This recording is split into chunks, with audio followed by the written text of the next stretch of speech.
Samantha from Dressing Tutorials here, and today I'm going to be showing you how to create faux malachite.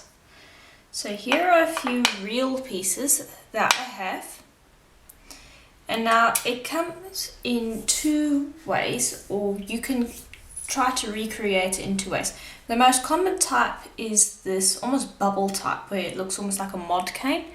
Now this type is quite hard to recreate, as you can see, because these layers are very uneven and all these things kind of eat into each other, and so this one's quite hard to make. And you can see it comes in larger forms like this.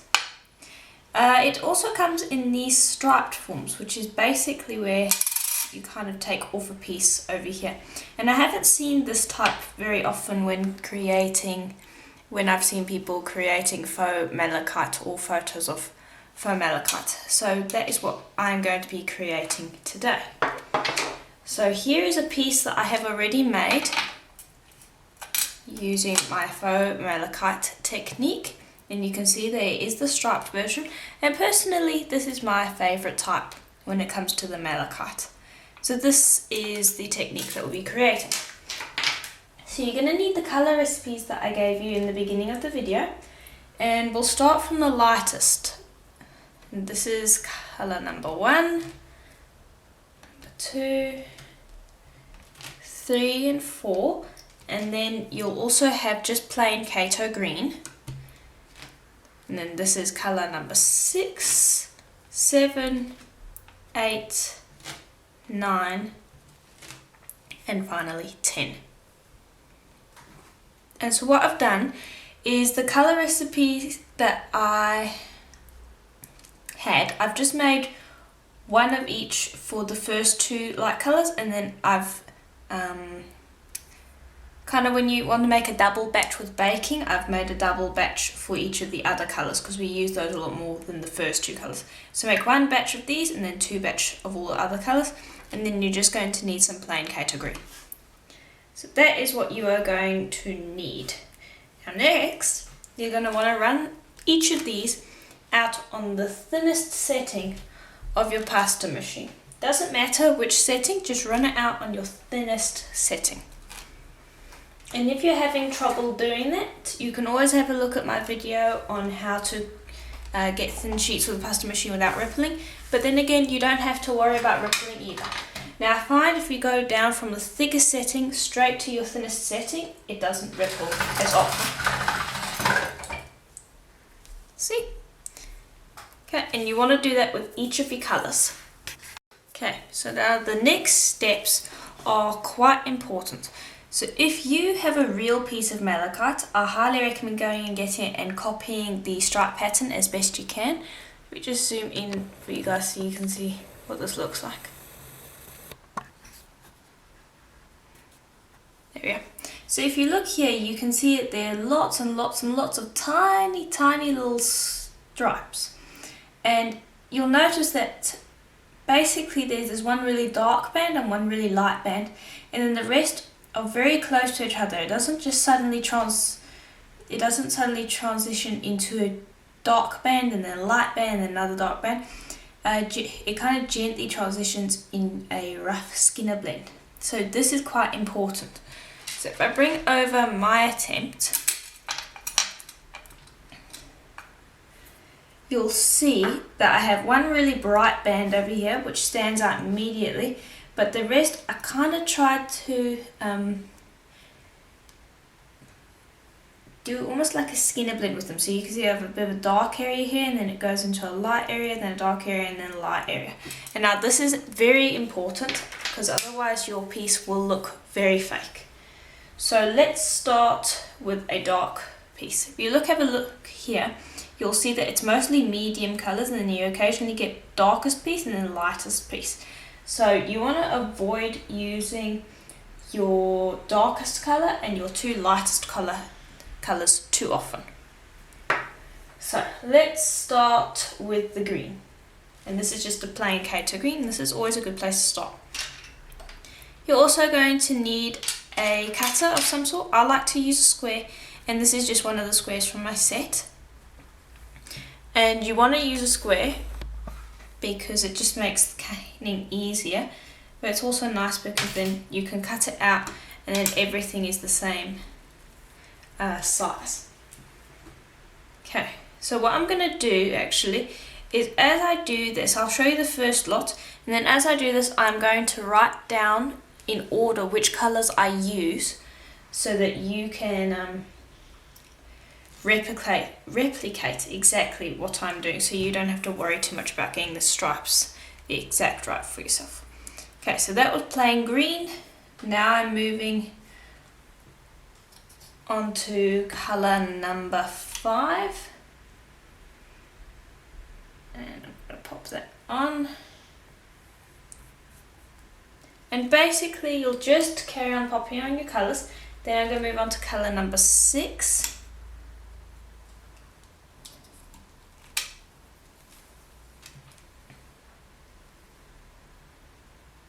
Just lay it on top of each other as best you can. Every now and then press on it with your fingers as well. And also you can bring over, let me see, here we are. You can bring over something to kind of just gently press into this to make it a little bit uneven. Because you do want these layers a little uneven, so every third layer or so you can do that. So that was colour number 7. Let's move to colour number 6. Okay, and when you want to move back up to a lighter colour, all you have to do is just slowly go up through your colours, maybe skipping every second one. You'll see when I am done. So I'll continue doing this and bending it our shape and just do it until I've formed quite a high stack. Okay. So here is our stack. So now what we want to do is we want to reduce it so that we can cut it in 2 and stack it again.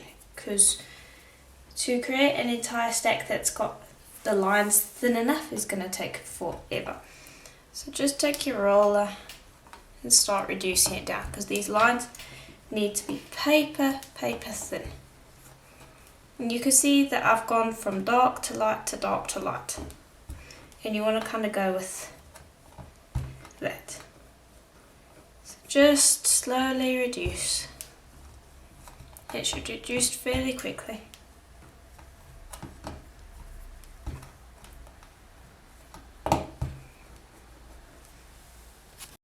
Okay, and then once you've got it reduced, trim off those ends. See what it looks like there. Cut in half.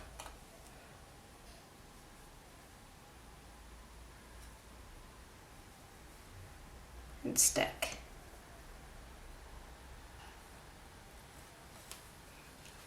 And then we reduce this again. And all the time this is going to be thinning those lines because they need to be thin.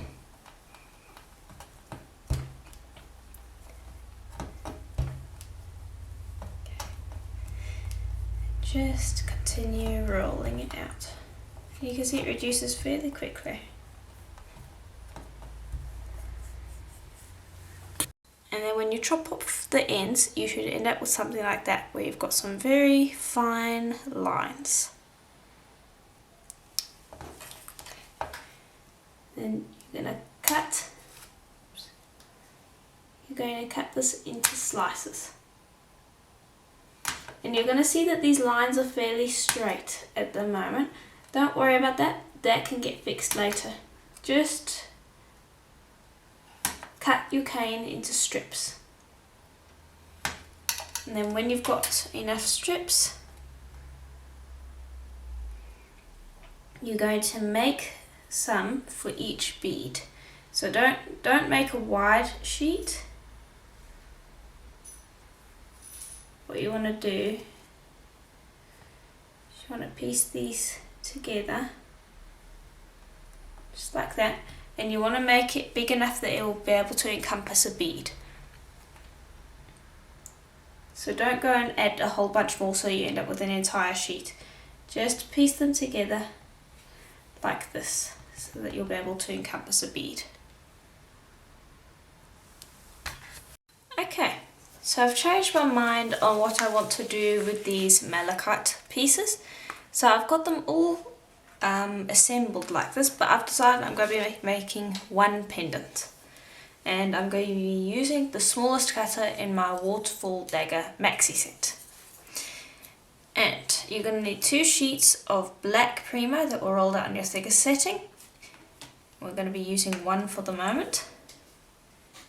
Bring over a malachite piece and just choose the best one that you can find. There we go. Pop that on, and then I'm going to run that through my thickest setting on my pasta machine. Okay, and I'm going to run it through the next setting down. Okay, and you can see that the malachite's cracking a little bit, and that's because it's not warm. So the way to fix that is I'm just going to bring over a piece of plain printing paper, and I'm going to sit here and I'm going to burnish, and the warmth from my fingers will warm this up pretty nicely, and it will seal in those cracks as well. So this will help. There we are. Pick that up again. I'll run it through one more setting down. You're going to see those cracks will reappear. Bring over that paper again. And now, depending on how fresh your slab of malachite is, the cracks will appear or they won't appear. My slab I actually left for about 3 weeks because I was busy with other things, so my cane is a little bit old, and so it's not playing as nicely as I would have liked it to. But this is a nice trick for those of you that are using old canes. This cleans up cracks pretty well. Okay. Then take your other piece of black and roll that through on the same setting that you had this one rolled out on. So they're now equal in thickness. Okay, and I'm just going to trim away any excess bits and pieces.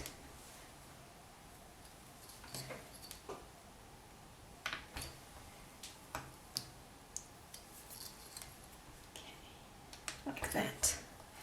And there's our piece of malachite. Okay, now I'm going to actually get a ruler to make sure that I cut this nice and straight. Okay, and I want to cut it diagonally.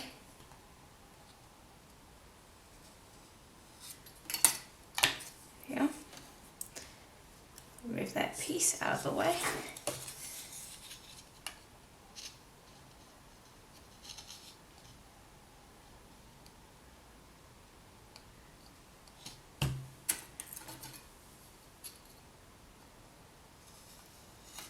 There.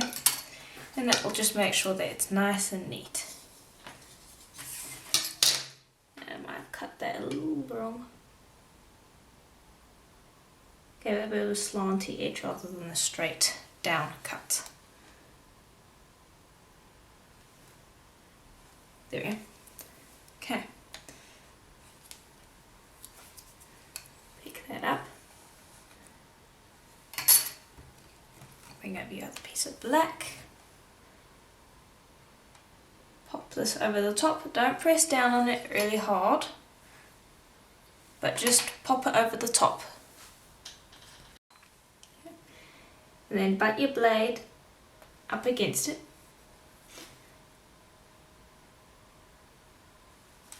And cut. Same on this side. Cut. Okay. Take that piece out so it's out of the way, and then I'm just going to cut on each side here so that I can insert this back in.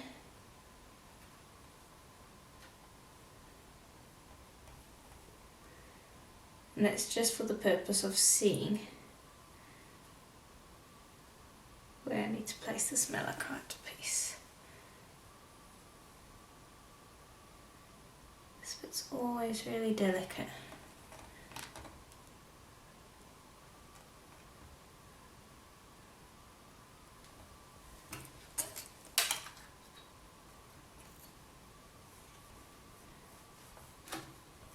There we go. Right, and then I can get rid of these pieces. I just needed the one over there to make sure that I got this in the exact right spot.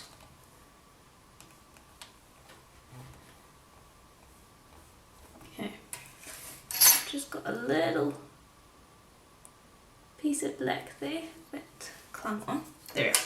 Okay, bring over your piece of paper again and burnish. And this is going to smooth up that seam.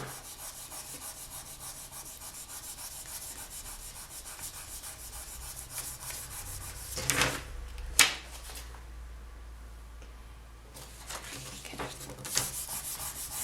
And just burnish the entire thing to give it the same sort of texture all around.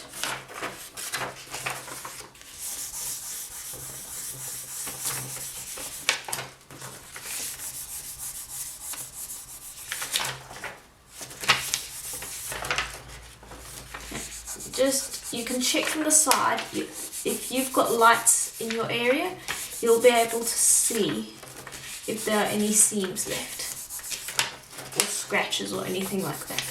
Just get rid of those, so it's perfectly smooth. Okay.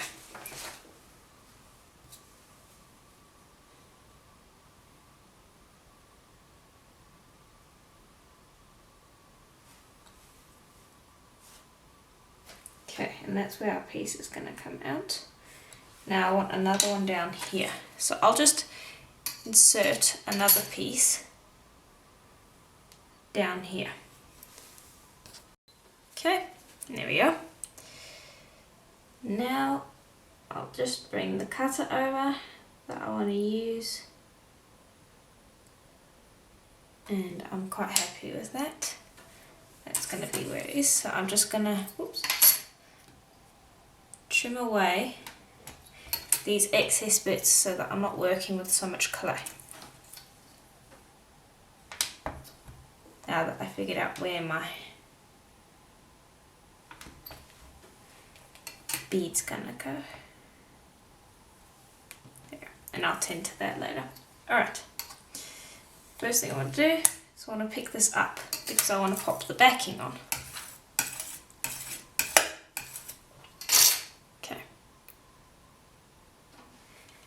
Just pop that aside while we make the backing. And what the backing is going to be is it's just going to be some black clay with the same sort of texture as the front. There we go. Now I'm going to work on a piece of paper. So I'll just bring this over and we'll pop that down. You can pop this down on top of it. Out. Just make sure that it's nice and stuck to this piece of clay underneath. Okay, now I'll burnish again just to make sure it's nice and smooth. Okay. Then I want to dome the piece, so I'm going to be bringing over some cling wrap.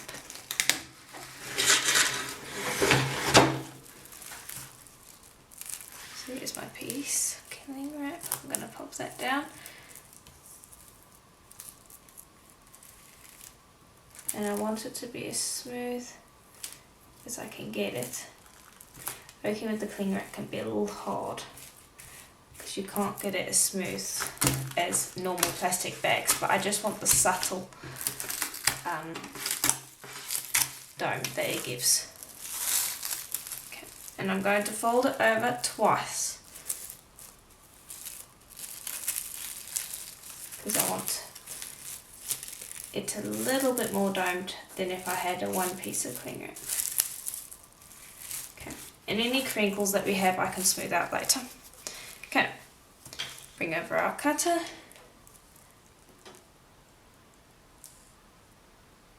choose where we want.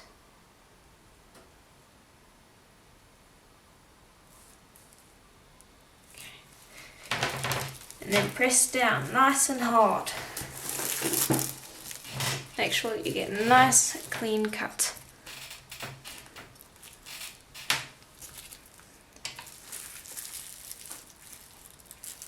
And then just smooth off as well.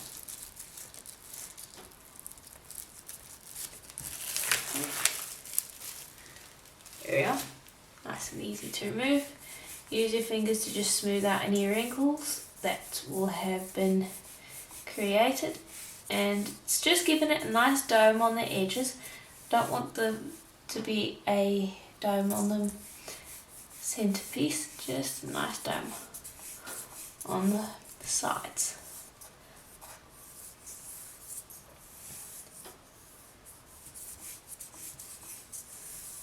Okay. There. Okay, now I'm going to be using one of my small mini circle cutters to cut out a donut hole up here. Okay, press that in. Bring over your cutter again because it will have just pushed this top part out of shape a little bit. And just press that back down again. Okay. And that will bring it back into shape. And I'll just smooth. I know I'm being a little bit fanatic when it comes to getting this all smooth, but it makes such a big difference later on when you're sanding. Any cracks and things I will smooth now. Okay, now twist and remove. It's easy as that.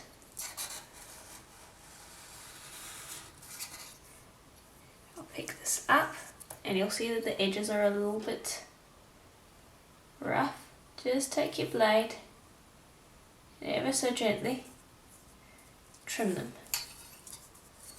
You could leave this to sanding later if you wanted to. It's very little, but I like to do as much of the work as possible before sanding. Okay. And just check the back because you don't want little bits being on the back. And I just take my finger in here and I'll just smooth in there. I'm getting little bits on the front which I'll remove and blow away. So just trim the front and the sides until you're happy, and then smooth the front before you pop it in the oven, and pop it in the oven for a full hour at Premo's recommended temperature. And then we can get onto the stringing part of things, which is the fun part.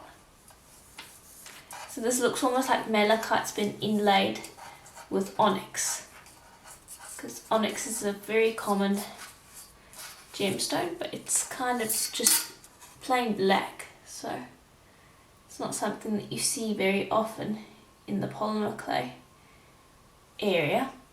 But it's really nice when it comes to the other gemstones because it's kind of neutral. It's easy for you to do because it's just plain old black, and it just works really nicely. So there we are, I've just smoothed all sides. Looking at the back, last step is to just gently smooth out the front here. Get rid of any scratches, any imperfections that might be on the black you want to get rid of now. Maybe you see if there's a spot or something like that, get rid of that now. Okay, and then I'll pop this in the oven on a sheet of paper because you want to maintain the nice back as well. Okay, so here it is now that it's out of the oven, and now we're going to sand it. So it's looking pretty good so far. I'm just going to bring over the polishing papers, and I'm going to start with a 400 grit. And now I do plan to cover the top part of this with liquid clay. You could use UV resin if you wanted, or if you could get a really good sand, and buff, you could also do that, but the liquid clay just really creates a lovely shine that I can't pass up. So instead of sanding for ages and going back and resanding if I missed a little bit, I prefer to just use the liquid clay because it's easy, it's quick, and it looks fantastic. Okay, so I'm just making sure that I get all the little bits off. Make sure you sand those edges nice and clean, and sand them back too. And I'll go all the way up to my 8000 grit. Okay, so here it is now that it is sanded, and I haven't buffed it, so this is just a nice sheen that I got from sanding it. You can see the sides all nice and smooth. So now we're going to coat with liquid clay. So I'm going to use translucent Kato liquid clay, and I'll just pour out a little bit over here. And I like using my fingers to apply it. You can use a brush if you want, but I just personally prefer my fingers. You want a fairly thick coat, not too thick, but not too thin either. It needs to coat everywhere.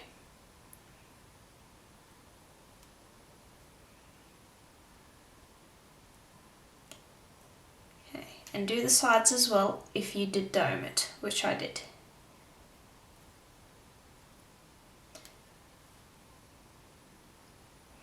And this is where it's important to not apply too much because you don't want that liquid clay dripping all over the place. Just want enough that is going to coat it like any other varnish.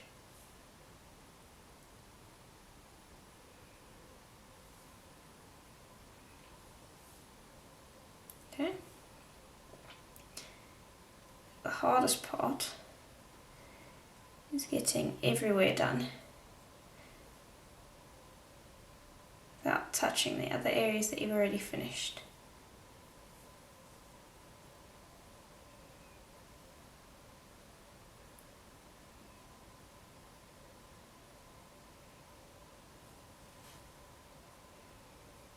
Okay, almost finished. Just take your time with this. The liquid clay is not going to cure, so you can spend as much time as you need applying it.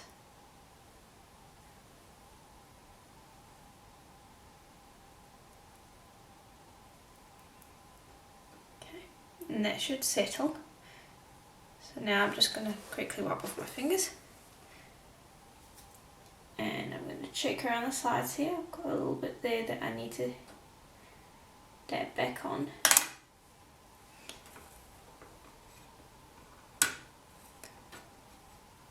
And try not to drop it because then you have problems. There. Because I need it all covered in one go. I can't have areas that are uncovered because then it's going to leave problems.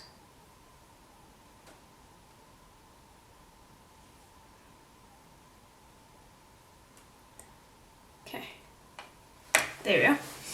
Now I'll bring over our heat gun on the hottest setting but on the lowest wind speed.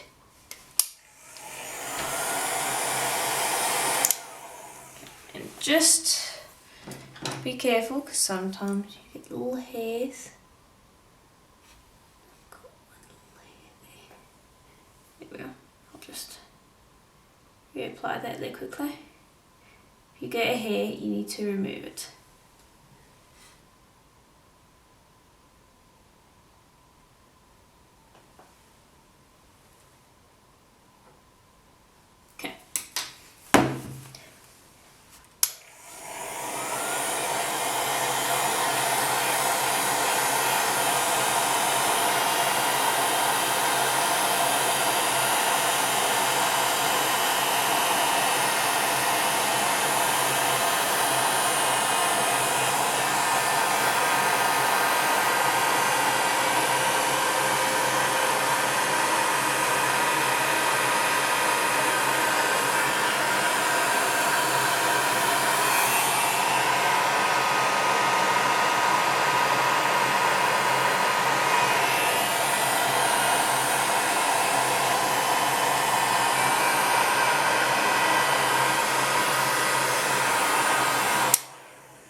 that down.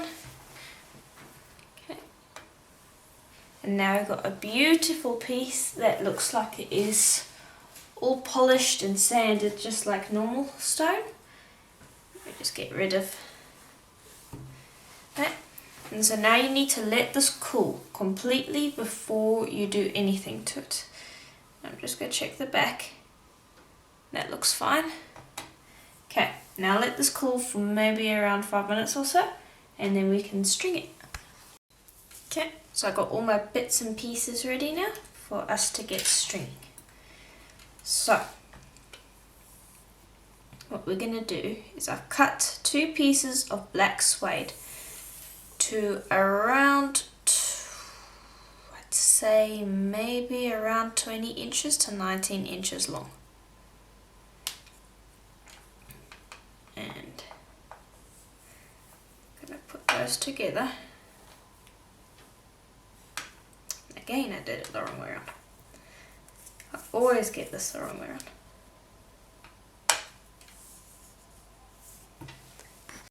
Okay, there, I got it the right way around. Okay, now I just need to sort these out so they're all nice and even before I pull this tight.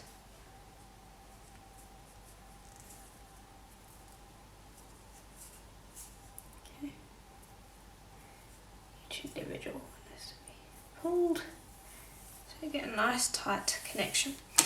Then pull this back up and we're going to trim to make sure there is exactly the right length. There we go. Divide it in 2.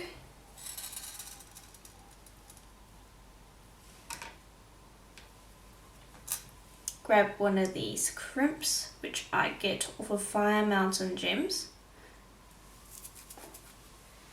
And then we got to crimp these. Push your cord in far enough, then crimp the middle here. You gotta press real hard.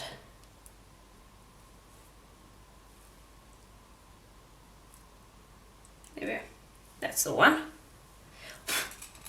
Do the other one now.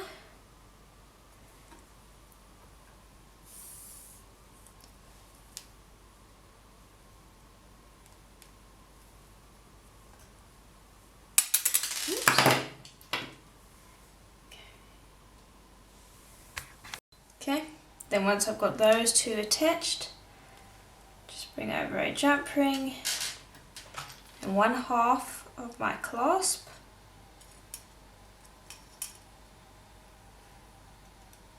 Pop that on. Bring over the other half of my clasp and a jump ring.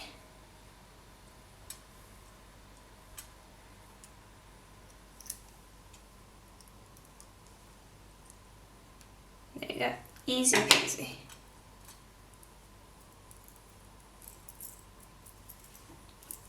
Okay, now we've got a nice long necklace. Because I don't want this to sit, this pendant's so long that it's not going to really sit nicely right up, right at the collarbone. So this is going to be one of those ones that hangs down your dress, which is going to be quite nice. So that's basically it. Let me just brush this off so I can show you what it's going to look like. And here hopefully you can see there what the malachite looks like. So hopefully that looks like inlaid malachite. That is what I was going for. And then the black will just be black onyx because, well, black onyx is basically just black, so you don't really need to do anything to it. So that's basically it. You can see how beautifully shiny that is. And then the nice cord is quite nice and soft, and so it will be quite a nice necklace to wear. And so I do hope that that tutorial was helpful to you. If it was, please do let me know, as that is always helpful to me, and I will see you in the next tutorial. Bye for now.